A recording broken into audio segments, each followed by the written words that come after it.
بسم الله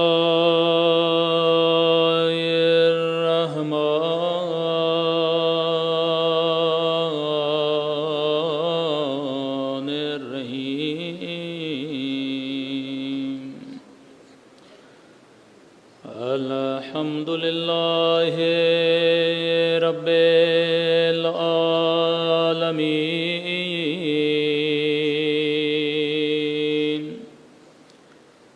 الحمد لله كما هو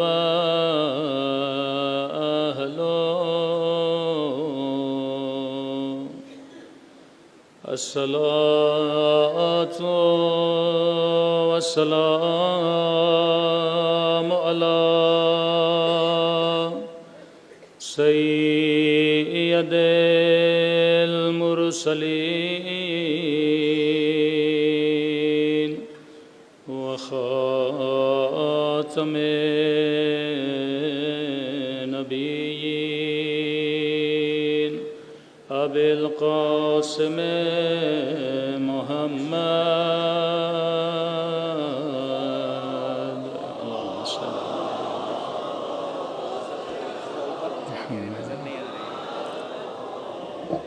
وعلى آله الطيبين الطاهرين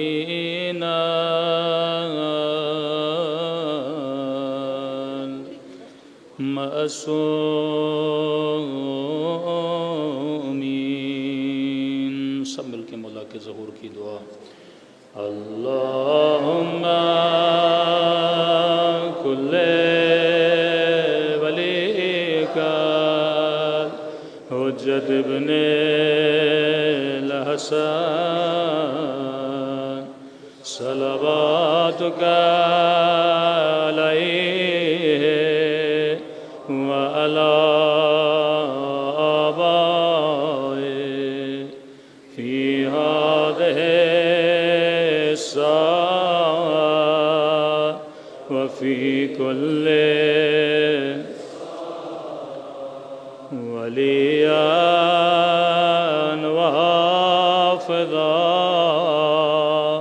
وقائدا وناصرا ودليلا وعنا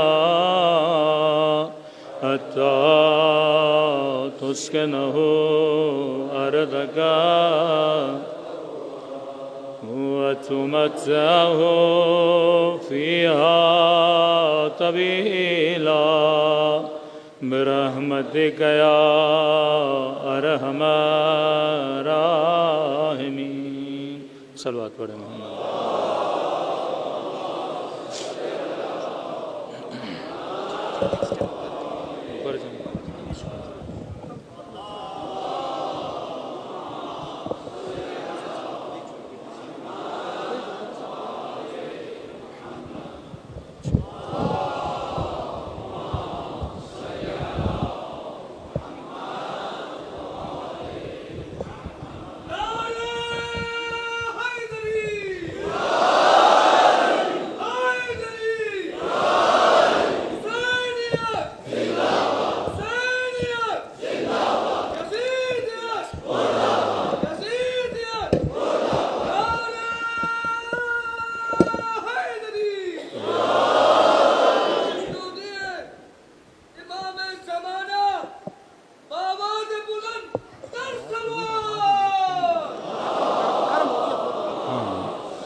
وعجل فرجهم. بسم اللہ الرحمن الرحیم.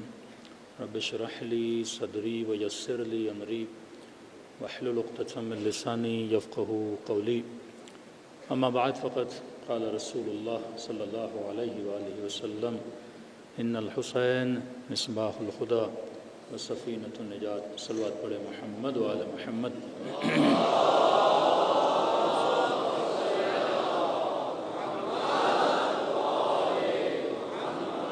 دعا ہے پروردگار عالم ہم سب کی عبادتوں کو اپنی بارگاہ میں قبول فرمائے اور جس مقصد زندگی کی خاطر یہ مجالس رکھی جاتی ہیں، خدا ان مقاصد میں بھی ہم سب کو کامیابی نصیب فرما دیں۔ نبی کریم کی بہت مشہور اور معروف حدیث کہ ان الحسین مصباح الہدی، کہ حسین چراغ ہدایت ہے۔ وہ قرآنی آیات ہوں یا فرامین معصومین ہوں، جب بھی کسی موضوع کو سمجھانا چاہتے ہیں تو تمثیل یا مثال کے ذریعے سے سمجھایا جاتا ہے۔ مثال ذکر کرنے کا مطلب یہ نہیں کہ انسان اس مثال پہ اٹک جائے۔ مثال کے ذکر کرنے کا مطلب یہ ہوتا ہے کہ یہ مثال جہاں تک ہمیں پہنچانا چاہتی ہے، انسان کا ذہن وہاں تک پہنچ جائے۔ اور اکثر مثالیں جو دی جاتی ہیں وہ مٹیریلسٹ مثالیں ہوتی ہیں، کہ مثلاً اگر آپ میں سے کسی سے یہ سوال کرے کہ غیبت بڑا گناہ ہے یا زنا بڑا گناہ ہے، تو عمومی طور پہ جواب یہی ملتا ہے کہ زنا بڑا گناہ ہے۔ حالانکہ احادیث اس کو اشد من الزنا بیان کرتی ہیں، کیونکہ زنا انفرادی گناہ ہے، غیبت اجتماعی گناہ ہے۔ انفرادی گناہ جب انسان کرتا ہے تو اس کی ذات کو نقصان پہنچتا ہے، اجتماعی گناہ کرنے سے خود کو بھی نقصان پہنچاتا ہے اور معاشرے کو بھی فاسد کرتا ہے۔ لیکن جب اس گناہ کی برائی کو بیان کیا گیا تو بعض روایات تو اتنی سخت ہیں کہ فرمایا جس نے غیبت کی اس کی مثال ایسے ہے جیسے کعبۃ اللہ میں اپنے محرم رشتے کے ساتھ زنا کیا۔ کبھی آپ نے سوچا کہ خدا ایسی مثال کیوں دے رہا ہے؟ کیونکہ اللہ کو بھی پتا ہے کہ میرے ذہن میں زنا بڑا گناہ ہے، اور جب تک گناہ جسمی نہ ہو میں اسے بڑا نہیں سمجھتا، اور جب کوئی بھی گناہ جسمی ہو جاتا ہے جس کا تعلق انسان کے جسم سے ہوتا ہے وہ میری نگاہ میں گناہ بہت بڑا ہوتا ہے۔ تب کہا کہ یہ غیبت کا گناہ اس گناہ سے بھی کیا ہے؟ بدتر ہے۔ یہاں ایک بحث چلی اہل سنت میں اور شیعوں میں اور ایون ہمارے علماء کے بیچ میں بھی کہ نبی بشر ہیں یا نبی نور ہیں، کیونکہ جب لفظ زبان سے ادا ہوتا ہے تو ذہن میں کیا بنتا ہے؟ تصور بنتا ہے۔ مثلا میں کہوں نجف تو آپ کا ذہن فوراً کہاں پہنچا؟ نجف پہنچ گیا۔ میں کہوں گا کربلا تو ذہن کہاں پہنچا؟ کربلا پہنچ گیا۔ خود لفظ کی اہمیت نہیں ہوتی۔ اب یہ جو میں باتیں کر رہا ہوں، لفظ ادا کر رہا ہوں، الف بے تے کی کوئی ویلیو نہیں ہے۔ لفظ کا مطلب یہ ہے کہ جو میرے باطن میں ہے وہ اس کو کیا کرے؟ ظاہر کرے۔ لفظ انسان کے باطن کو ظاہر کرتا ہے، لیکن اگر میں صرف الف بے تے الف بے تے الف بے تے بولتا رہوں تو آپ کو میری کوئی بات بھی سمجھ نہیں آئے گی۔ لفظ محمل ہو، لفظ مستعمل ہو، ایک ایسا لفظ جو معنی رکھتا ہو۔ اب اگر لفظ معنی رکھتا ہے تو اپنے ساتھ ایک تصور بھی لاتا ہے۔ جب میں شعر بولتا ہوں تو آپ کے ذہن میں تصور شعر آتا ہے، جب میں بلی بولتا ہوں تو آپ کے ذہن میں بلی آ جاتی ہے، جب میں انسان بولتا ہوں تو آپ کے ذہن میں انسان آتا ہے۔ تو لہٰذا خدا اگر کسی موضوع کو سمجھانا چاہتا ہے تو وسیلہ کیا ہے سمجھانے کے لیے؟ الفاظ۔ اور الفاظ اپنے آپس میں کیا رکھتے ہیں؟ تصور رکھتے ہیں۔ اور سب سے پہلا تصور جو میرے ذہن میں آتا ہے، اگر وہ تصور ہی غلط ہو تو معنی کیا ہو جائے گی؟ غلط ہو جائے گی۔ نبی نور ہیں، نبی بشر ہیں، یہ بحث چلی۔ بعض نے کہا کہ بشر ہیں، بعض نے کہا کہ نور ہیں۔ جنہوں نے دلیل دی بشر ہیں ان کی دلیل یہ تھی کہ بھائی نبی ملائکوں سے افضل ہیں اور ملائک نور ہیں، اور نبی خود کہہ رہے ہیں انما انا بشر مثلکم، میں تمہاری طرح کیا ہوں؟ بشر ہوں۔ تو کہا کہ نبی جب ملک سے افضل ہے اور ملک نور ہے اور نبی بشر ہے تو بشر کیا ہوا؟ افضل ہوا۔ کچھ نے کہا نہیں، بشر نہیں ہے، نور ہے، کیونکہ بشر مادے اور مٹیریل کا نام ہے، بشر فنا ہونے کا نام ہے، اور لہٰذا نبی نور ہیں، کیونکہ اللہ اپنے لیے کہتا ہے اللہ نور السماوات والارض، اللہ زمین و آسمان کا نور ہے۔ اور خود نبی نے کہا کہ اول ما خلق اللہ نوری۔ حالانکہ مسئلہ نہ نور کا تھا نہ بشر کا تھا، مسئلہ لفظ کو سمجھنے کا تھا۔ کہ جب ہمیں نور کے معنی سمجھ نہیں آئیں گے تو ہم کنفیوژن کا شکار ہو جائیں گے۔ اب میں جب لفظ نور لیتا ہوں تو آپ کے ذہن میں سب سے پہلا تصور کس چیز کا آتا ہے؟ روشنی کا۔ اور جب میں کہتا ہوں نبی نور ہیں تو آپ کے ذہن میں کیا آتا ہے؟ نبی روشن ہے۔ تو کیا واقعاً اہل بیت علیہ الصلوۃ والسلام یا رسول خدا اگر کسی گلی سے گزرتے تھے تو کیا یہ مثال ایسے ہے کہ جب گلی سے گزرتے تھے تو جس طرح ایک بلب روشن ہوتا ہے کہ گلی اس طرح روشن ہو جاتی تھی؟ اگر ایسا ہوتا تو پھر چھٹے امام کے جب واقعات پڑھتے ہیں کہ مختلف واقعات میں امام خانہ خدا کی جب زیارت کے لیے جاتے تھے، زوار خانہ خدا کی مدد کرتے تھے اور کئی لوگ امام کو پہچانتے نہیں تھے۔ اگر چہرے سے لائٹ نکل رہی ہوتی جو ہمارے ذہن میں تصور نور ہے، اگر چہرے سے روشنی نکل رہی ہوتی تو ہر بندے کو پہچاننا چاہیے تھا کہ یہ کون ہے؟ یہ میرا امام ہے۔ لیکن وہ شخص کہتا ہے کہ جب میں نے دیکھا یہ اتنی خدمت کر رہا ہے زوار خانہ خدا کی، اور میں نے رات کے اندھیروں میں سے مناجات کرتے ہوئے سنا تو یہ آواز مجھے جانی پہچانی لگی، ارے اس آواز کو تو میں نے مدینے میں سنا ہے۔ اور جب میں آگے بڑھا اور چہرے پر نگاہ پڑی تو مجھے پتا چلا یہ میرا چھٹا امام موجود ہے۔ ایسا نہیں کہ اہل بیت اگر گلی میں چلتے تھے یا گھروں میں آتے تھے تو جس طرح آپ کے بلب کی روشنی ہوتی ہے اسی طرح سے ان کے چہروں سے کیا نکلتا تھا؟ نور نکلتا تھا۔ ہاں اگر چاہتے اپنی نیت اور ارادے سے گلی کو روشن کر سکتے تھے، اگر چاہتے تو پوری کائنات کو بھی نورانی کر سکتے تھے۔ تبھی ملتا ہے کہ جب مولا کا ظہور ہوگا اکثر لوگ یہ کہیں گے ہم نے دیکھا تھا پر پہچانا نہیں تھا۔ یہ نہیں نور کا مطلب کہ چہرے سے کیا نکل رہا ہو؟ روشنی نکل رہی ہو۔ اب نور سے مطلب کیا ہے؟ کیونکہ جب ہمارا تصور ہی لفظ سے غلط ہے تو ہماری معرفت بھی کیا ہو جاتی ہے؟ غلط ہو جاتی ہے۔ اصل مسئلہ امت میں مسلمانوں میں کس چیز کا ہے؟ لفظوں کا مسئلہ ہے نا۔ ایک بندہ ایک لفظ سے ایک معنی لے رہا ہے، دوسرا بندہ لفظ سے دوسری معنی لے رہا ہے۔ اور خدا بھی جب سمجھانا چاہتا ہے تو کن چیزوں کے ذریعے سمجھاتا ہے؟ الفاظ کے ذریعے سمجھاتا ہے۔ تو فرمایا نور سے مراد روشنی نہیں ہے، نور سے مراد علم ہے۔ جو علم خدا دادی علم ہے جو اہل بیت علیہ الصلوۃ والسلام کو ملا، لیکن نور کی تشبیہ کیوں دی گئی؟ یہ بولا جاتا ہے یہ علم ہے، جبکہ علم کی تعریف بھی آتی ہے تو بولا جاتا ہے العلم نور۔ علم کیا ہے؟ نور ہے۔ علم کو روشنی کیوں بولا جاتا ہے؟ کیونکہ علم چھپی ہوئی چیزوں کو ظاہر کر دیتا ہے۔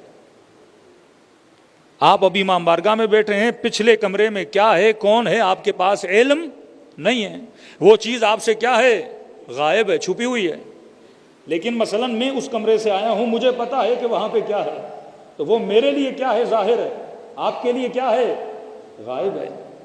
تو نبی نور ہے، مطلب کائنات کا علم جو ہمارے لیے غائب ہے، ہمیں پتہ نہیں ہے، وہ علم سارا حضرت مصطفیٰ کے پاس موجود ہے۔ کہ جب علم آتا ہے تو جو پتہ نہیں ہے اس کا پتہ لگ جاتا ہے۔ تبھی فرمایا حسین کی مجلسوں میں آؤ، یہاں نور ملتا ہے۔ نور کا مطلب کیا ہے؟ بندہ نورانی بنتا ہے۔ یہ تو نہیں آپ مجلس سے نکلیں گے اور آپ کو 8-10 لائٹیں لگ جائیں گی اور گلی میں جاؤ گے تو لوگ کہیں گے بڑا روشن ہو گیا بندہ۔ ہاں، نور کا مطلب کیا ہے؟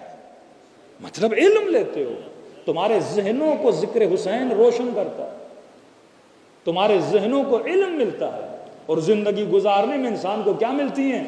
آسانیاں ملتی ہیں۔ اب رسول نے اس حدیث میں اسی طرح سمجھانے کی کوشش کی کہ ان الحسین مصباح الہدی، حسین چراغ ہدایت ہے۔ لفظ استعمال کیا چراغ کا۔ اب آپ اگر گلگت سے مثلا اسکردو جاؤ، بلتستان جاؤ اور گاڑی رات کو لے کر جا رہے ہو، اب روڈ کو کون دکھاتا ہے؟ جو گاڑی کی ہیڈ لائٹ ہوتی ہے، چراغ ہوتا ہے، اس کا کام کیا ہے؟ روڈ دکھائے۔ خدا نہ خواستہ وہ چراغ بند ہو گیا تو آپ کو روڈ نظر نہیں آئے گا، ایکسیڈنٹ ہونے کا خطرہ ہے۔ تو فرمایا اگر روڈ پر چراغ نہ ہو تو روڈ اور راستہ نہیں ملتا۔ اور ضلالتوں اور گمراہی میں اگر خدا نے کسی کو چراغ بنایا ہے تو حسین ابن علی کو بنایا ہے۔ ہاں؟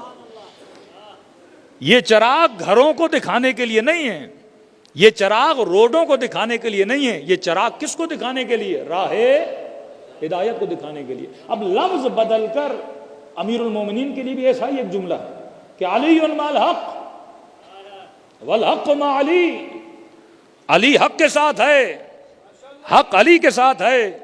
فرمایا یہ نہ دیکھنا کہ حق کہاں جا رہا ہے، یہ دیکھنا کہ علی کہاں جا رہا ہے۔ 5 منٹ کے لیے رک کے سوچئے، یا رسول اللہ کیا یہ ممکن ہے کہ حق کہیں اور جائے اور علی کہیں اور جائے؟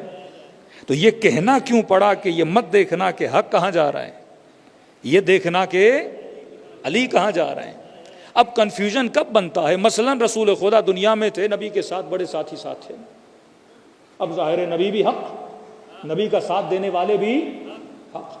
اب رسول خدا دنیا سے چلے جاتے ہیں، ایک بڑا کنفیوژن کریٹ ہو جاتا ہے۔ جنگ جمل، ایک طرف علی ابن ابی طالب، دوسری طرف نبی کی زوجہ ہے۔ جنگ صفین، ایک طرف علی ابن ابی طالب، دوسری طرف بقول مسلمان کاتب وحی ہے۔ اب امت کی نگاہ میں تو سارے حق ہیں نا، امت تو سب کو حق مانتی ہے نا بھائی۔ جنہوں نے قائد اعظم کا ساتھ دیا، رائٹ اور لیفٹ، تو بندے سب کہتے تھے نا، سب کیا ہیں؟ ظاہر ہے جنہوں نے ریولیوشن میں، ملک بنانے میں ایک ساتھ دیا ہے تو ظاہر کیا ہیں؟ حق ہیں۔ اب رسول نہیں ہیں، یہ جو بدر میں رسول کے ساتھ، خیبر میں رسول کے ساتھ، خندق میں رسول کے ساتھ بڑے بڑے رشتے ہیں نبی کے ساتھ، کوئی صحابی ہے، کوئی زوجہ ہے۔ اب اچانک ایک سادہ سا بیچارہ عام سا مسلمان، وہ کیا دیکھے کہ 2 حق جو ہیں آپس میں لڑ پڑے۔ اس کو میں سمجھانے کے لیے اس طرح کہتا ہوں، بعض مومنین کہتے ہیں مولانا رمضان میں جب ہم ٹی وی کھولتے ہیں تو 4 5 مولوی بیٹھے ہوتے ہیں، ہاں 4 5 مولوی، اور آپس میں ایسے لڑتے ہیں جیسے مرغا لڑتا ہے، ہاں کہتے ہمیں پتہ ہی نہیں لگتا کہ واقعاً اتنا علم حاصل کرنے کے بعد جب ان کو ہی پتہ نہیں حق کیا ہے۔ مفتی ہیں، حافظ حدیث ہیں، کوئی حافظ قرآن ہے، لیکن پھر بھی آپس میں کیا کر رہے ہیں؟ لڑ رہے ہیں۔ اب نیچے جو بندہ دیکھنے والا ہے، کوئی ڈاکٹر ہے، کوئی انجینئر ہے، کوئی بیچارہ ٹیچر ہے، کوئی بیچارہ مزدور ہے، اس نے علم کس سے لینا ہے؟ مفتی اور عالم سے لینا ہے۔ اب وہ ٹی وی پہ دیکھے کہ چاروں کے چاروں آپس میں کیا کر رہے ہیں؟ لڑ رہے ہیں، تو وہ بیچارہ پریشان ہو جاتا ہے نا، میں جاؤں تو کہاں جاؤں؟ یہی تم نے آج 4 دیکھیں لڑتے ہوئے، مسلمانوں نے رسول کے بعد کئیوں کو دیکھا لڑتے ہوئے، ہاں؟ اب ظاہر ہے عام سا مسلمان تو پریشان ہو جائے گا نا، میں جاؤں تو کہاں جاؤں؟ تو نبی نے فرمایا یہ مت دیکھنا حق کہاں جا رہا ہے۔ حق کا نعرہ لگانے والے بہت ہوں گے، اللہ کا نام لینے والے بہت ہوں گے، لیکن یہ نہ دیکھنا حق کا نام لینے والا کہاں جا رہا ہے، یہ دیکھنا کہ علی کہاں جا رہا ہے۔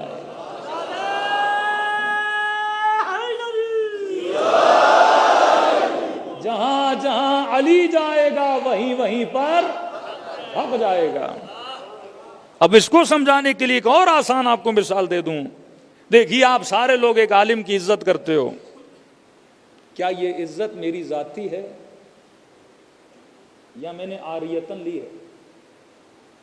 ایک مرتبہ آپ ایک گھر میں رہتے ہو، آپ کا اپنا ہے، ایک مرتبہ آپ گھر بڑا اچھا ہے لیکن ہے کرائے کا، کبھی بھی بندے کو گھر سے نکالا جا سکتا ہے۔ آپ ہماری عزت کرتے ہو ہماری وجہ سے نہیں، اہل بیت کی وجہ سے، تو اس میں ہمارا کوئی ذاتی شرف نہیں ہے، یہ شرف کس کا ہے؟ حسین ابن علی کا ہے۔ عزت ہو رہی ہے حسین کی وجہ سے، عزت ہو رہی ہے ذکر حسین کی وجہ سے۔ کبھی بھی کوئی خطا ہو جائے، غلطی ہو جائے، یہ عزت کبھی بھی جا سکتی ہے۔ آقا منتظری کا بڑا نام تھا، لیکن ایک دن آیا وہ نام کیا ہو گیا؟ خراب ہو گیا۔ کبھی عزت آتی ہے اور کبھی عزت چلی جاتی ہے، کیونکہ یہ عزت میری ذات کا حصہ نہیں ہے، میں نے لی ہے کس سے؟ آل محمد سے لی ہے۔ اللہ کی عبادت کروں گا تو اللہ سے عزت ملے گی۔ اور آسان کر کے سمجھاؤں، آپ مثلا بریانی کھا رہے تھے اور بریانی میں نمک تھا، تو آپ نے کہا کہ اس چاول میں اور اس چاول کے اندر نمکینی کہاں سے آئی؟ تو جواب کیا ملے گا؟ نمکینی آئی نمک سے۔ آپ نے پانی پیا، پانی میٹھا تھا، آپ نے کہا اس پانی کے اندر مٹھاس کہاں سے آئی؟ تو کسی نے کہا شہد سے آئی، شکر سے آئی۔ چاول میں نمکینی کہاں سے آئی؟ نمک سے آئی. چاول خود نمکین نہیں ہوتا، وہ نمک سے نمکینی لیتا ہے. پانی خود میٹھا نہیں ہوتا، وہ شہد یا شکر سے مٹھاس لیتا ہے. لیکن اگر کوئی جوان یہ پوچھے مولانا نمک کی نمکینی کہاں سے آئی، آپ بولو گے نمک کی نمکینی اس کے ذات کے اندر ہے. آپ بولو گے شہد کی مٹھاس کہاں سے آئی، شہد کی مٹھاس اس کے ذات کے اندر ہے. تو سب کسی نہ کسی سے حق لیتے ہیں، علی کی ذات کے اندر حق ہے.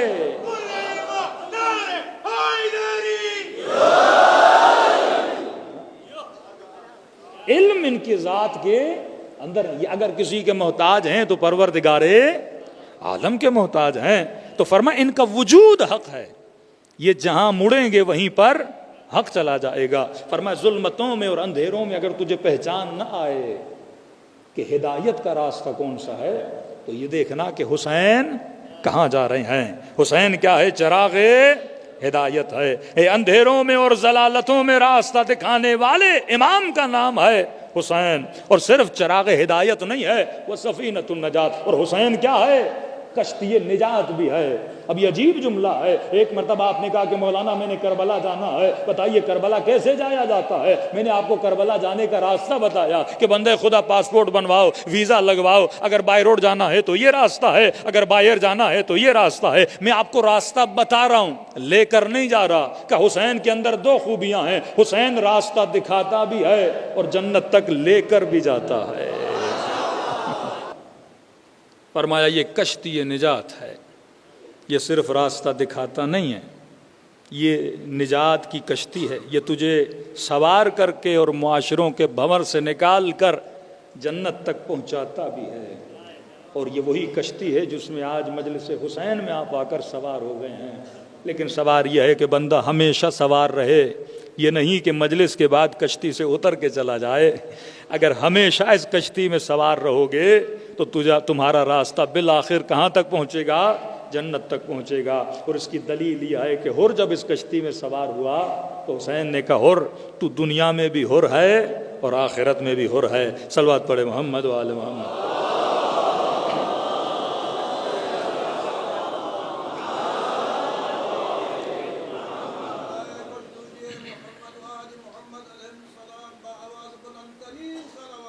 اللہم صلی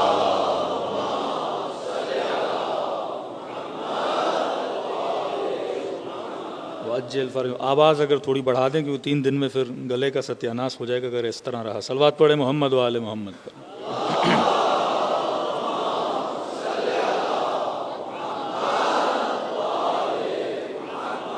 فرمائے چراغ ہدایت بھی ہے اور کشتی نجات بھی ہے.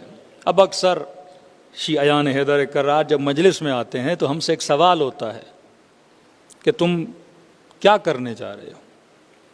تو عام طور پہ بیچارے جوان یہ جواب دیتے ہیں کہ بھائی ہم مجلس میں کربلا کا واقعہ سننے جا رہے ہیں، قصہ کربلا سننے جا رہے ہیں.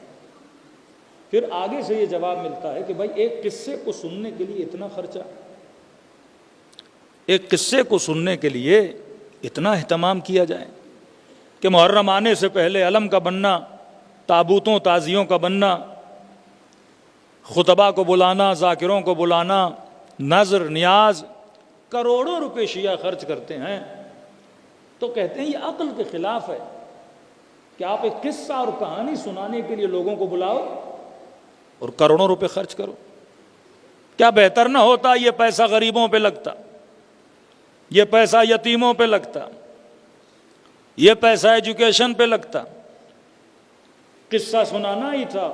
کتاب چھاپ دو لوگ پڑھ لیں کربلا میں کیا ہوا تھا. قصہ سنانا تھا، میڈیا کا زمانہ ہے، ریکارڈنگ کر کے بچوں کو پڑھا دو کربلا میں یہ واقعہ ہوا تھا. جس طرح ہم بدر اور حنین کے قصے سناتے ہیں تم بھی سنا دیا کرو.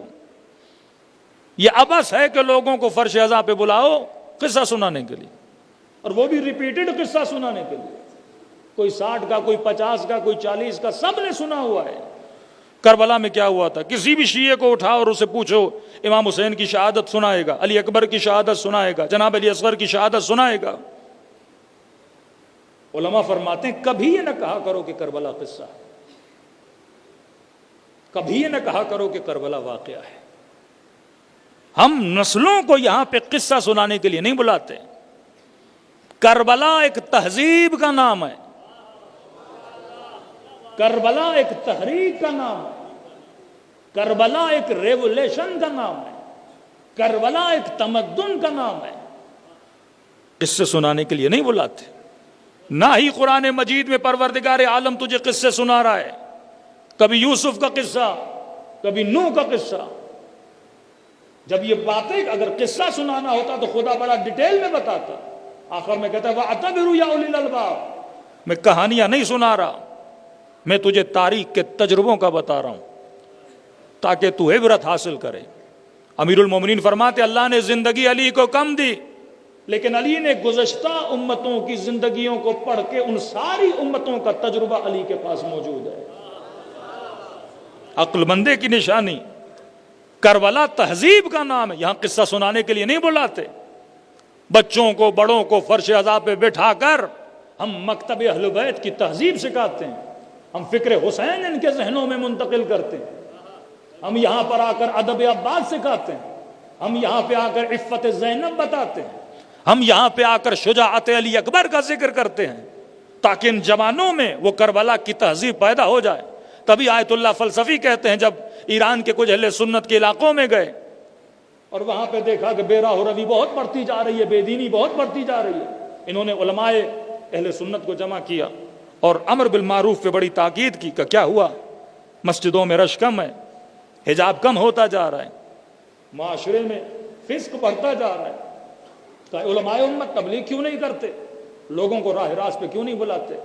مسجدیں تجھے بنا کر دی ہیں، جمعے تمہارے پاس ہیں، لاؤڈ اسپیکرز تمہارے پاس ہیں، کیوں نہیں کرتے؟ آغا فلسفی کہتے ہیں جب میں نے آدھے گھنٹے تقریر کی اور تقریر ختم ہوئی، ایک عالم اہل سنت کھڑا ہو گیا، کہنے لگا آغا فلسفی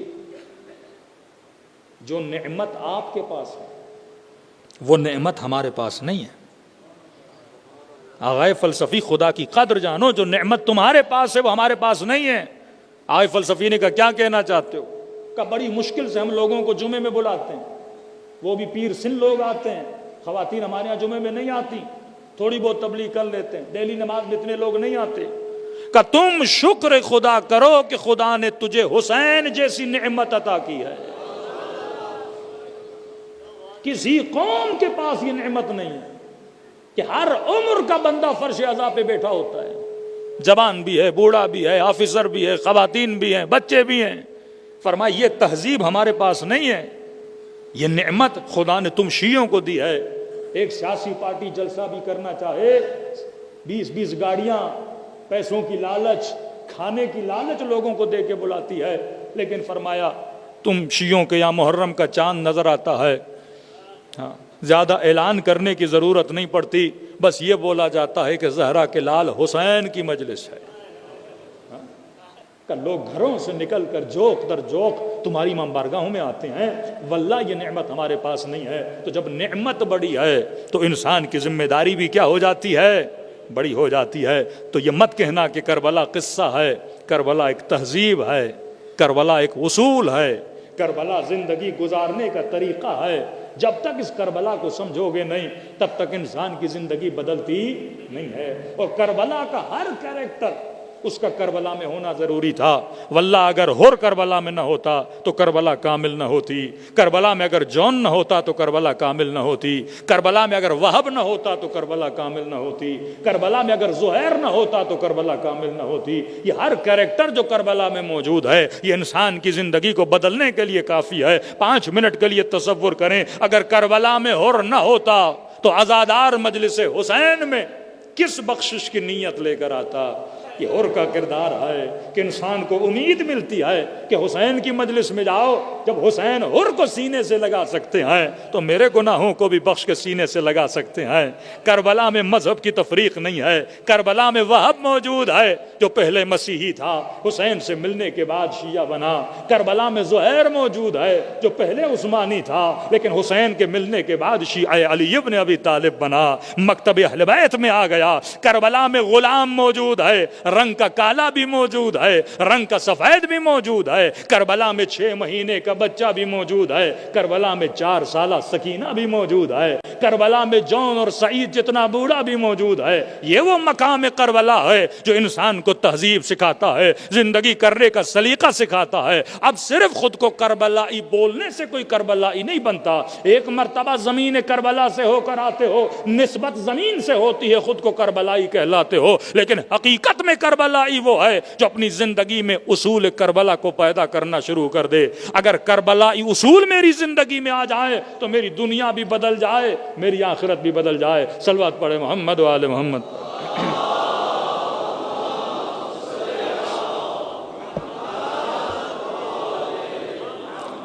وَعَجِّلْ فَرَجَهُمْ۔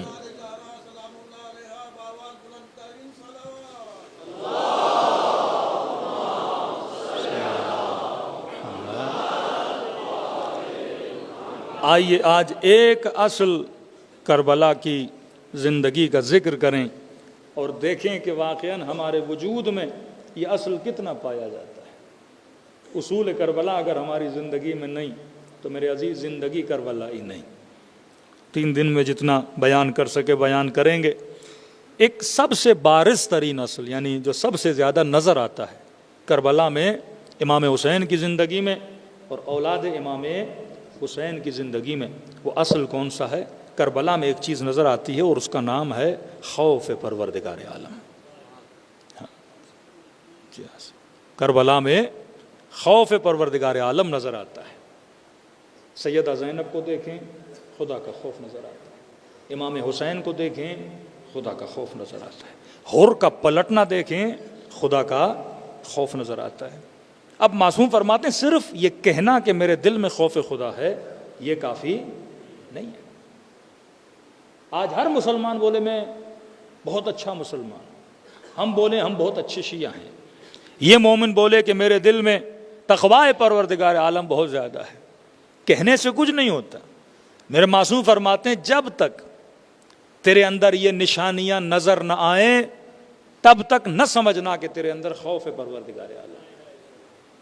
خوف خدا ہونے کی نشانیاں ہوتی ہیں۔ جس طرح ہم شیعہ ایک بہت بڑا دعویٰ کرتے ہیں وہ یہ ہے کہ ہم کہتے ہیں ہمارے سینوں میں غم حسین ہے، ہمارے بھائی بھی کہتے ہیں ہمارے سینوں میں غم امام حسین ہے۔ ہم کہتے ہیں یزید بہت برا تھا، ہمارے بھائی بھی کہتے ہیں یزید بہت برا تھا، لیکن کہتے ہیں ہم ماتم نہیں کرتے، ہم تمہاری طرح گریہ نہیں کرتے۔ ہم اس کی دلیل کیا دیتے ہیں؟ ہم کہتے ہیں غم کیفیت باطنی ہے۔ آج آپ خوش ہو یا غمگین ہو مجھے کیسے پتا چلے؟ بندہ ہنسے گا تو کہوں گا خوش ہے، بندہ روئے گا تو کہوں گا غمگین ہے، بندہ شرمندہ ہوگا چہرہ لال ہو جائے گا تو کہوں گا کیا ہو رہا ہے؟ شرمندہ ہو رہا ہے۔ حب اور بغض باطنی کیفیت ہے، باطن جب تک ظاہر نہ ہو تو پتہ نہیں لگتا۔ ہم نے کہا جب تک آنکھوں سے آنسو گریں گے نہیں تو مجھے کیسے پتا کہ دل میں غم حسین ہے؟ کیفیت باطن ہے۔ جب تک باطن، آج مثلا اہل سنت کے بہت بڑے عالم طارق جمیل صاحب جب واقع کربلا پڑھتے ہیں اور آنکھوں سے آنسو بہتے ہیں تو ہم کہتے ہیں نا اس کے دل میں غم حسین موجود ہے۔ یہ کیسے ممکن ہے؟ تو ایک عام سا ڈرامہ دیکھتا ہے، ڈرامہ جس میں کوئی ایموشنل سین آتا ہے تو رو پڑتا ہے، ایموشنلی انسان رو پڑتا ہے۔ تو کیسے ممکن ہے تو یہ سنے کہ فرزند رسول کو کربلا کے میدان میں کاٹا گیا، نواسیوں کو تماچے مارے گئے، اور وہ دعوی محبت بھی کرے لیکن آنکھوں سے آنسو نہ گرے۔ ہر شے کی نشانی ہوتی ہے۔ معصوم فرماتے ہیں اگر دل میں خوف پروردگار عالم ہے تو خوف خدا کی 5 نشانیاں ہیں۔ یہ صرف کہنا کافی نہیں کہ میرے دل میں خوف خدا ہے۔ اے جوان اگر تیرے دل میں خوف خدا ہے تو مولا حسین فرماتے ہیں پہلے دیکھ تیرے اندر یہ نشانی ہے کہ نہیں ہے۔ اگر یہ نشانی ہے تو تو مالک خوف خدا ہے، صاحب خوف ہے، لیکن اگر یہ نشانی نہیں ہے تو یہ صرف دعویٰ ہے۔ بالکل اسی طرح جو کہتے ہیں غم ہے پر آنکھوں سے آنسو نہیں آتے، تو خوف کی نشانی ہوتی ہے۔ خوف بھی کیفیت باطنی ہے۔ اس وقت میں ڈرا ہوا ہوں یا خوش ہوں آپ کو کیا پتا؟ خوف ایک کیفیت باطنی ہے۔ فرمایا کیسے پتا چلے گا؟ فرمایا پہلی نشانی جو خوف پروردگار عالم رکھتا ہے، پہلی نشانی یہ ہے کہ وہ خدا کو ناظر مانتا ہے۔ اگر تو خدا کو ناظر مانتا ہے تو سمجھو تیرے اندر خوف خدا ہے. ناظر کا مطلب یعنی یہ تیرا بلیو ہے, یہ تیرا ایمان مستحکم ہے کہ ہر لمحہ مجھے پروردگار عالم دیکھ رہا ہے. وہ سیدہ زینب جو زندان شام کی اندھیری راتوں میں نماز تہجد کے لیے اٹھے, یہ خوف خدا آج نسلوں میں پایا جاتا ہے. اس اللہ کی آنکھ پہ ہے کسی کو ایمان. صدیوں سے ہمارے نسلیں سنتی آ رہی ہیں دجال کی آنکھ, دجال کی آنکھ. ارے جتنا تجھے دجال کی آنکھ پہ ایمان ہے اتنا اللہ کی آنکھ پہ ایمان ہے. آج ایک ہی آنکھ پہ ایمان ہے, وہ کیمرے کی آنکھ ہے, وہ سرمایہ دارانہ آنکھ ہے, وہ دشمن خدا کی آنکھ ہے. ہم یہ دیکھتے ہیں کہ وہ نہ دیکھ لے اور اس کی اطاعت میں سب کچھ کرنے کے لیے تیار ہے. لیکن کسی نے اللہ کی آنکھ کو دیکھا کہ واقعاً اس 60-70 سال کی زندگی میں خدا کی آنکھ تجھے دیکھ رہی ہے. امام حسین کے پاس ایک جوان آیا, مولا کوئی راستہ ہے کہ انسان گناہ کر سکے کسی ایسی جگہ؟ امام نے کہا ایک راستہ ہے. کہا مولا کون سا؟ کہا ایسی جگہ جا کر گناہ کر جہاں خدا نہ دیکھے. کہنے لگا مولا حسین ایسی کوئی جگہ نہیں. کہا جب تجھے پتا بھی ایسی کوئی جگہ نہیں تو ایسے سوال حسین سے کرتا کیوں ہے؟ یہ ایمان قوی ہونا چاہیے کہ پروردگار عالم کی آنکھ مجھے ہر جگہ کیا کر رہی ہے؟ دیکھ رہی ہے. ایک چرواہا اپنی بکریاں لے کے چرانے کے لیے گیا, 800-900 بکریاں. کچھ جوان بھی پکنک کے لیے جنگل میں سیر کے لیے نکلے. ان کو شدید بھوک لگی. جوانوں کی نگاہ چرواہے پر پڑی. دیکھا 1000 سے زیادہ بکریاں ہیں. چرواہے کو کہا کہ ایک بکری دے, تجھے جتنے پیسے چاہیے ہم سے لے لے. چرواہے نے کہا کہ بکریاں میری نہیں ہیں, امانت ہے, لوگوں کی امانت ہے. کہ چرواہے کون سی بڑی بات ہے, ایک بکری دے دے, 1000 بکریاں ہیں, سبوں کی تعداد میں, مالک کو کیا پتا چلے گا کہ ایک کم ہو گئی ہے, ہاں ایک دے دے. اس نے کہا نہیں, اگر پتا چل گیا تو میں پھنس جاؤں گا. کہ دیکھو اگر پتا چل گیا تو بول دینا کوئی بھیڑیا آیا تھا اور بکری کھا کے چلا گیا. یوسف کے بھائیوں نے جب یوسف کو کنویں میں پھینکا نا تو انہوں نے پلاننگ کی. شیطان آپ کو بڑی اچھی پلاننگ بتاتا ہے. بیٹا گھر آنے میں دیر کرتا ہے, باپ پوچھتا ہے کہاں تھے؟ بابا دوست کا ایکسیڈنٹ ہو گیا تھا. پھر دوست کو فون کیا, مثلاً پتا چلا, پھر کوئی اور بہانہ بھی ڈھونڈ لیتا ہے. یعنی اسٹیپس بناتا ہے. یہ پوچھے گا تو یہ بولوں گا, وہ پوچھے گا تو وہ, یہاں پکڑا گیا. ہر چیز کے لیے ایک جواب ڈھونڈتا ہے. اپنی چوریوں کے لیے جواب ڈھونڈتا ہے, اپنے گناہوں کے لیے جواب ڈھونڈتا ہے, اپنی خطاؤں کے لیے جواب ڈھونڈتا ہے. کب پتہ نہیں لگے گا, پتہ لگ گیا تو کیا بولنا, بھیڑیا کھا گیا. چرواہے نے کہا بارک اللہ, شاباش, بڑے تیز ہو, تم نے سب کے لیے جواب ڈھونڈا ہے, لیکن یہ تو بتا فَأَيْنَ اللہ, اللہ کے لیے بھی کوئی جواب ہے؟ لوگوں کے لیے تو تم نے بڑے جواب ڈھونڈے ہیں. یہاں پھنسوں گا تو یہ وکیل کروں گا, وہاں پھنسوں گا تو وہ وکیل کروں گا, لیکن اللہ کے لیے کون سا جواب ڈھونڈا ہے؟ ایک یوٹیوب پہ بندہ تھوڑی فنی چیزیں بناتا ہے سیاسی حالات پہ. تو سنا ایک بندہ انٹرویو دینے آیا کہ مجھے نگران وزیر اعظم بننا ہے. تو اس کی سی وی وہ پڑھ رہا تھا. کہ آپ کے کارنامے کیا ہیں, آپ کی ایبلٹی کیا ہے, کیا کر سکتے ہیں آپ؟ کہ پہلی ایبلٹی میری یہ ہے کہ میں کسی چوری کو چھوٹی چوری نہیں سمجھتا, جو بھی آئے میں کھا لیتا ہوں, وہ چاہے گٹر کا ڈھکن ہی کیوں نہ. بینک کا لون معاف کروانا وہ بھی ہڑپ لیتا ہوں, زکوٰۃ کا پیسہ وہ بھی ہڑپ لیتا ہوں. کہ چلیں یہ تو بڑی اچھی ہمارے کام کی ایبلٹی ہے. ہاں. کہا کہ اگر آپ رنگے ہاتھوں پکڑے جاؤ پھر کیا کرو گے؟ کہ صاف مکر جاؤں گا. کہ نہیں پکے ثبوت ہوں پھر کیا کرو گے؟ کہ جج خریدوں گا. کہ جج ایماندار ہو پھر کیا کرو گے؟ کہ بیمار پڑ جاؤں گا, جان چھوٹ جائے گی. تو ہم نے ہر شے کے لیے اس دنیا میں بہانے ڈھونڈ کے رکھے, لیکن آج تک کسی نے سوچا فَأَيْنَ اللہ, کہ واقعاً تم پروردگار عالم کو جواب کیا دو گے؟ چھٹے امام کے پاس ایک شخص ہے, مولا میں گناہ کرنا نہیں چاہتا لیکن کیا کروں, عادت ہے. امام نے کہا اللہ کو حاضر ناظر مانتے ہو؟ کہا جی مولا میرا ایمان ہے۔ کہا یہ بتا اگر گناہ کرتے وقت وہ دیکھیں جو تیری عزت کرتے ہیں، سلام کرتے ہیں تجھے، ان کے سامنے گناہ کرو گے؟ حاجی صاحب بولتے ہیں تجھے، ظاہر بولتے ہیں، عزادار بولتے ہیں، مولانا بولتے ہیں، علامہ بولتے ہیں، جو عزت کرتے ہیں نا، ان کے سامنے کا نہیں مولا اتنا بے حیا نہیں۔ کہا جن کی تو عزت کرتا ہے ان کے سامنے گناہ کرو گے؟ ایک مرتبہ کچھ ہماری عزت کرتے ہیں، ایک مرتبہ کچھ لوگ ہیں جن کی ہم عزت کرتے ہیں، ان کے سامنے کرو گے؟ اپنے استاد کے سامنے، کسی بڑے عالم کے سامنے؟ کہا نہیں مولا اس کے سامنے گناہ نہیں کروں گا۔ امام نے کہا ماں کے سامنے گناہ کرو گے؟ کہا مولا اتنا بے حیا نہیں، ماں کے سامنے گناہ کر۔ چھٹے امام نے کہا میرے آخری سوال کا جواب دے، اگر 6-7 سال کا بچہ دیکھے اس کے سامنے گناہ کرو گے؟ کہتا نہیں مولا میں اتنا بے حیا نہیں کہ بچے کے سامنے گناہ کر۔ کہتا یہ جواب دینا تھا، میرے چھٹے امام زار و قطع رونے لگے۔ کہ عجیب مسلمان، 6 سال کے بچے کی عزت ہے کہ وہ دیکھ رہا ہے تو گناہ نہیں کرتا، کیا میرے رب کی عزت 6 سال کے بچے جتنی بھی نہیں؟ اللہم صلی اللہ۔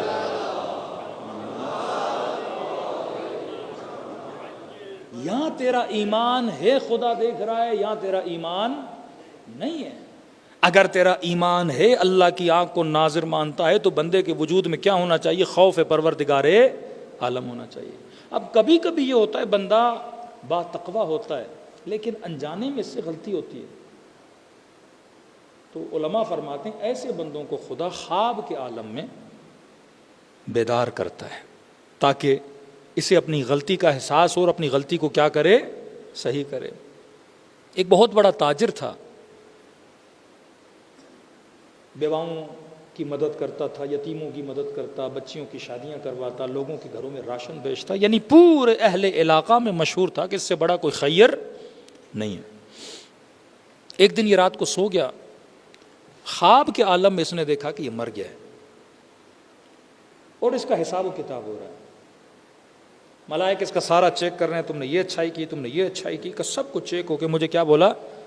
اب آپ فری ہو جنت میں جانے کے لیے، آپ کا حساب کلیئر ہے۔ کہتا بڑا خوش ہوا، الحمدللہ حساب کلیئر ہوا اور مجھے جنت کی طرف بھیجا جا رہا ہے۔ انہوں نے کہا کہ بس آگے بڑھو گے، یہ چھوٹی 3-4 پہاڑیاں ہیں، ان کو کراس کرو گے اور آگے کیا ہے؟ جنت ہے۔ میں نے کہا بڑی بات نہیں ہے، چھوٹی پہاڑیاں تھیں، بالکل چھوٹی پہاڑیاں، کہ بس یہ 3-4 پہاڑیاں پار کرو اور آگے جنت کا راستہ ہے، سیدھا جنت۔ اب اس کا کام کیا تھا؟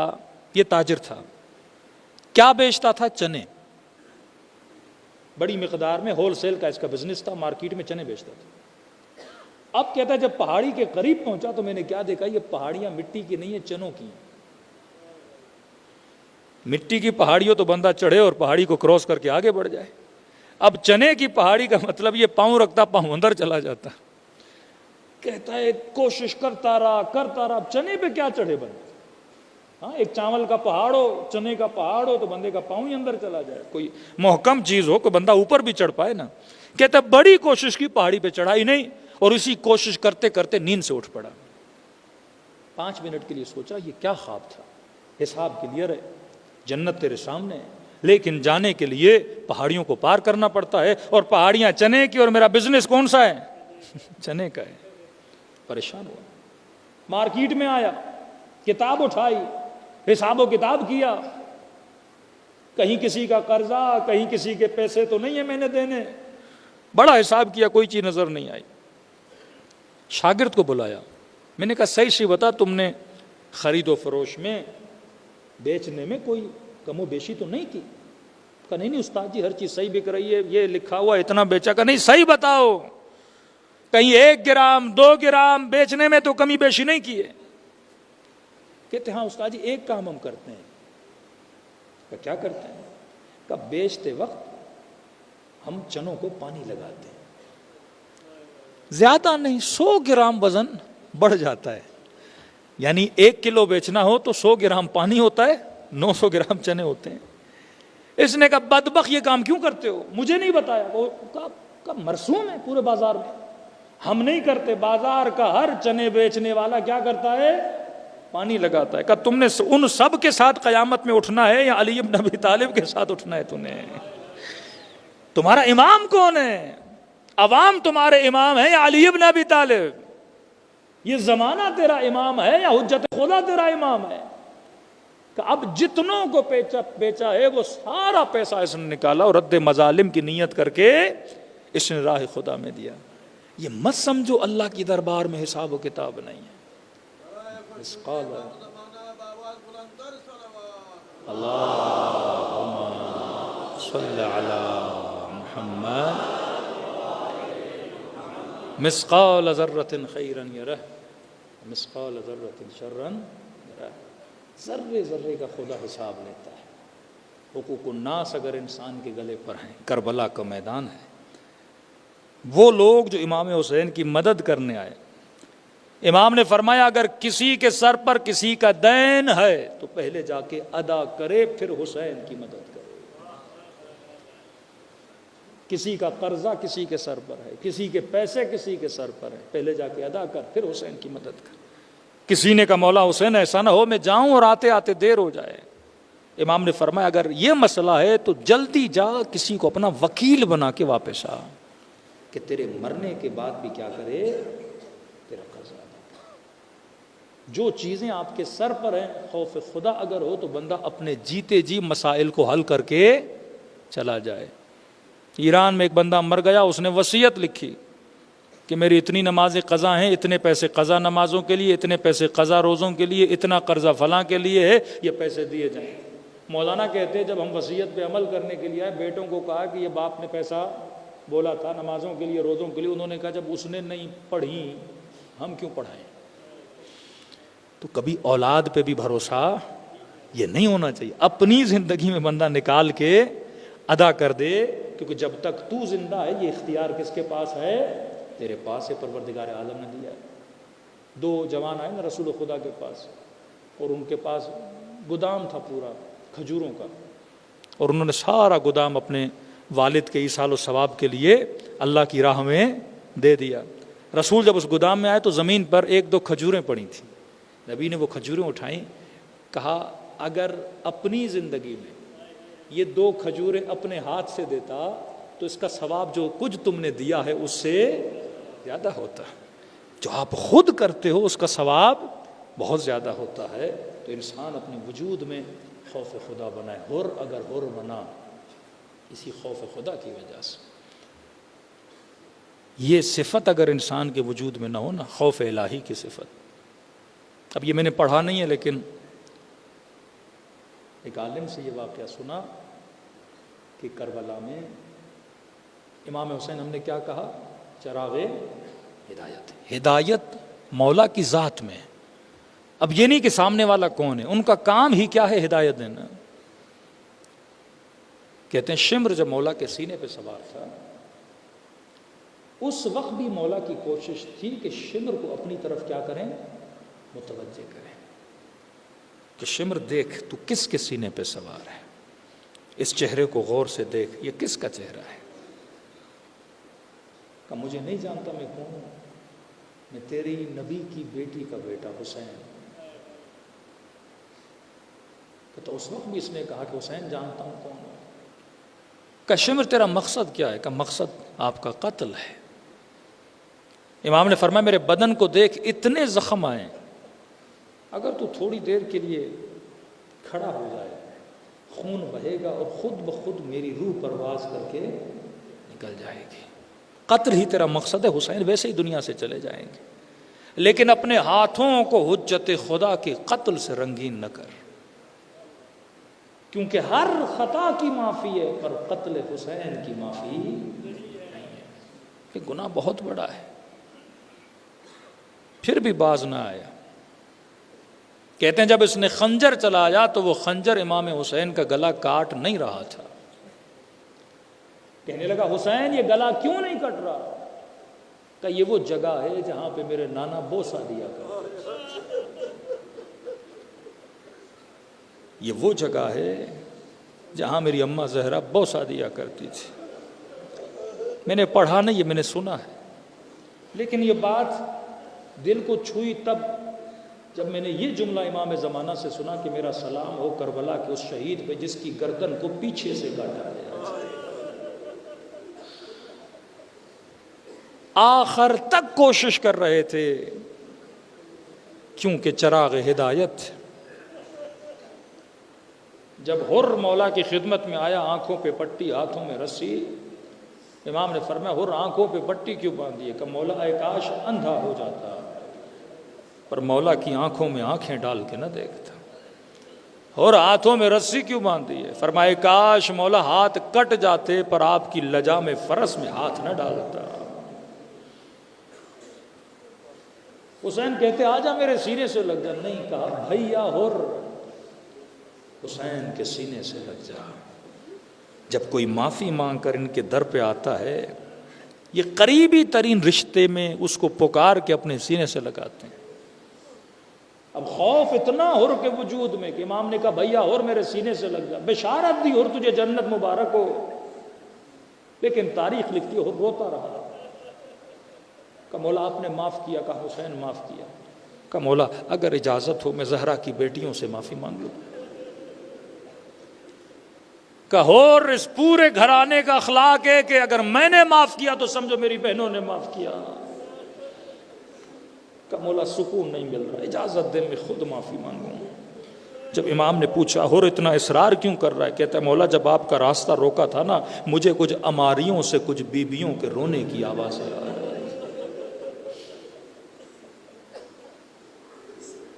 یہ اخلاق حر تھا.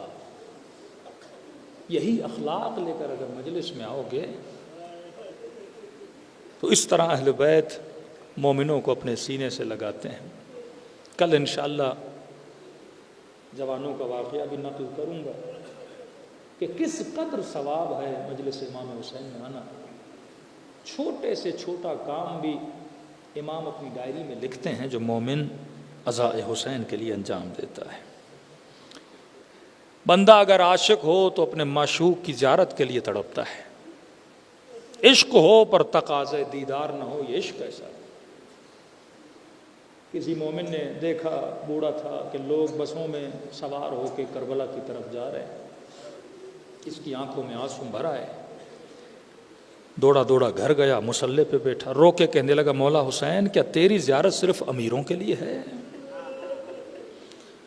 کیا تیری کربلا صرف صحت مندوں کے لیے ہے؟ مولا میں غریب ہوں، کربلا نہیں آ سکتا.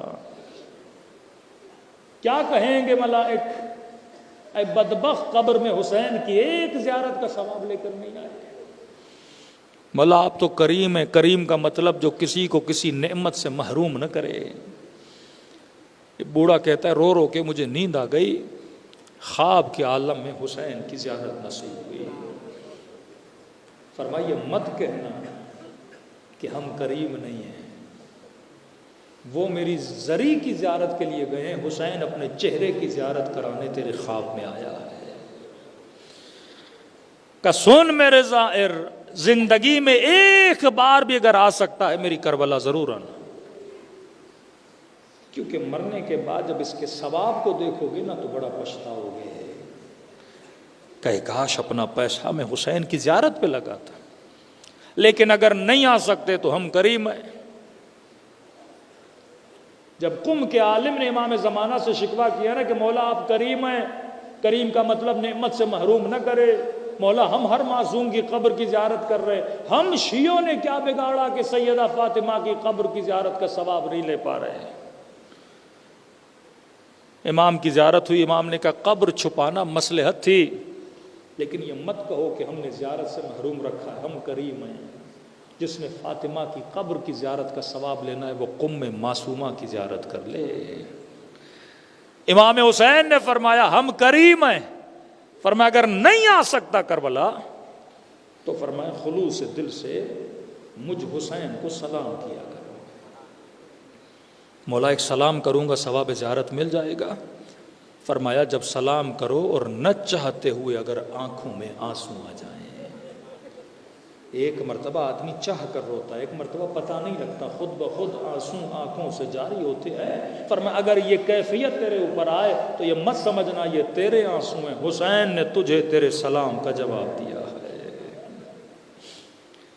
مجلس حسین، ثواب زیارت حسین کمانے کے لیے دلوں کو کربلا لے کر چلیں، سلام کریں اپنے مولا پر، اور کوشش کریں کہ اس طرح سلام کریں جس طرح کربلا میں بی بی زینب نے سلام کیا۔ السلام علی الحسین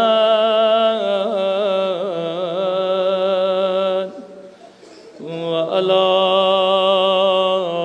علی ابن الحسین، سب مل کے وعلی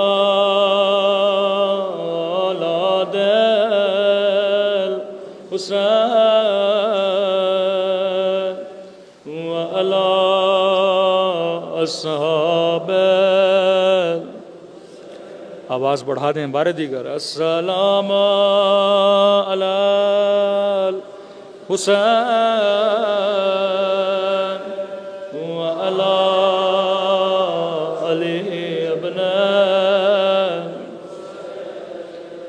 وعلی اولاد الحسین وعلی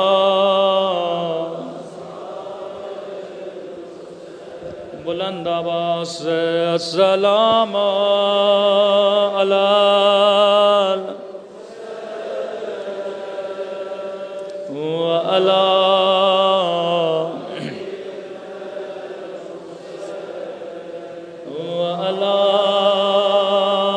اولاد وعلی اصحاب، سب مل کے السلام علی الحسین وعلی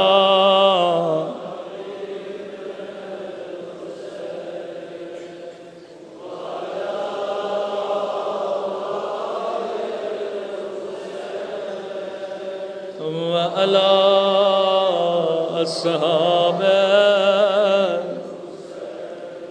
میرا سلام ہو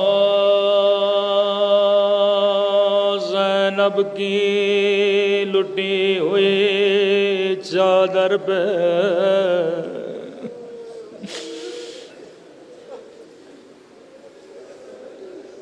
میرا سلام ہو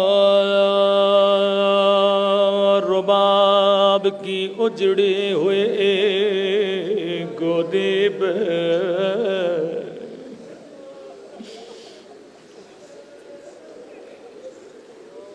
آپ نے کئی ذاکروں کے مصائب سنے ہوں گے، سب سے بڑا ذاکر امام زمانہ ہے۔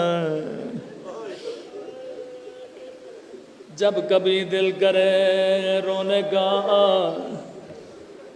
تو زیارت ناہیہ بڑا کرو، ناہیہ امام زمانہ کا نوحہ ہے۔ سنیں گے اپنے جد کے مصائب کیسے بیان کرتے، زیارت ناہیہ میں مولا کے کچھ سلام ہیں، کسی بھی مظلوم کا نام نہیں لیتے پر مظلومیت کا ذکر کرتے ہیں۔ قدیمی عزادارو سمجھنا تیرا کام ہے، فرمایا میرا سلام ہو ان ننے سے رخساروں پہ، اللہ جانے یہ کس بی بی کے رخسار، نشانی خود بتاتی، فرمایا میرا سلام ننے سے رخساروں پہ، او جن کا رنگ بدلتا رہا، یہ نہیں کہا جن کا رنگ بدل گیا بلکہ بدلتا رہا۔ کبھی شمر کے تماچوں نے رنگ نیلا کیا، کبھی ظالم کے تماچوں نے رنگ کالا کیا۔ آواز تھوڑی بڑھا دیں، بہت کم ہے آواز۔ رسول خدا کی حدیث ہے، مسلمانوں کبھی حیوان کو بھی منہ پہ نہ مارا کرو۔ انہوں نے نبی کی نواسیوں کو چہرے پہ تماچے مارے۔ جب بابا کا کٹا ہوا سر سکینہ کی گودی میں آیا، رو رو کے کہنے لگی، او میرے غریب الوطن بابا، او میرے پیاسے بابا، بابا ذرا آنکھیں کھولو، ذرا میرے زخمی رخسار دیکھو۔ بابا تیری سکینہ کا رخسار چھوٹا تھا لیکن ظالم کا ہاتھ بڑا تھا۔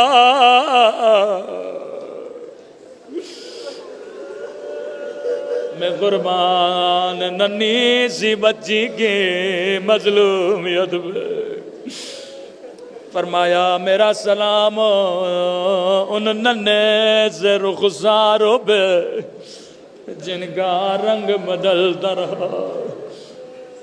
اگلا سلام اس سے بھی درد بھرا سلام ہے، فرمایا میرا سلام